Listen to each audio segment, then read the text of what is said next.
Ek is Tini Prinsloo, ek boer hier in Hoopstad distrik. Dit is hoofsaaklik droëland gebied. Ons het so 'n bietjie besproeiing. Ek sal julle gaan wys wat ons mee boer en wat ons het. Nou my pa sê nou al sy hele lewe lank, hy werk vir my. Hy werk vir my. En toe my eerste kind was nou 'n seentjie, toe hy nou gebore word, sê ek vir my pa, "Hey, hier's 'n nuwe baas op die plaas. Pa werk nie meer vir my nie."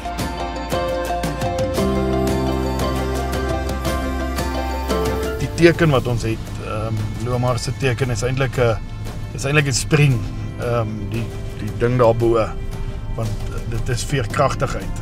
Hoe harder jy ons gaan druk, hoe verder gaan ons skiet. Dit is eintlik lekker van boerdery, jy weet, elke ding, daar's soveel stories en soveel goed wat spesiaal is.